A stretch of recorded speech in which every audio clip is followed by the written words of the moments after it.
Dans la plaine de Caen, sur ces terres de grande culture où pousse la ville, le débat est posé sans embâge.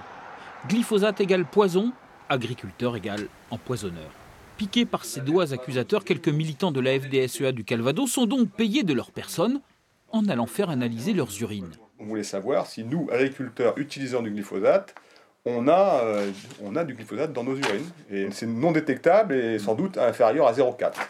Un des arguments qui est quelquefois apporté par les opposants au glyphosate, les détracteurs du glyphosate, c'est on veut protéger les utilisateurs.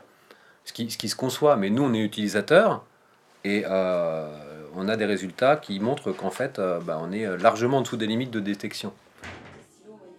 Cet hiver à Caen, 35 pisseurs volontaires avaient aussi procédé à des tests sous contrôle d'huissier. Verdict, 100% des flacons positifs au glyphosate.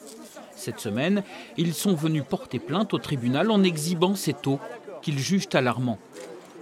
Ils ont besoin de savoir, c'est la voix des citoyens. Donc si nos politiques n'entendent pas, si nos responsables sanitaires et politiques n'entendent pas, je pense que c'est très grave pour notre démocratie.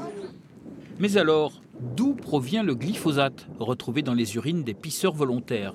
Les méthodes d'analyse peuvent-elles être en cause?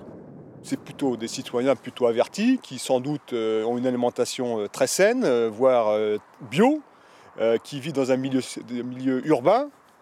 Comment se fait-il qu'ils peuvent avoir des taux 10 fois supérieurs aux nôtres, alors que nous sommes utilisateurs de façon raisonnée du glyphosate? C'est incompréhensible. La FDSEA du Calvados souhaite à son tour que l'État s'empare de ce sujet de société.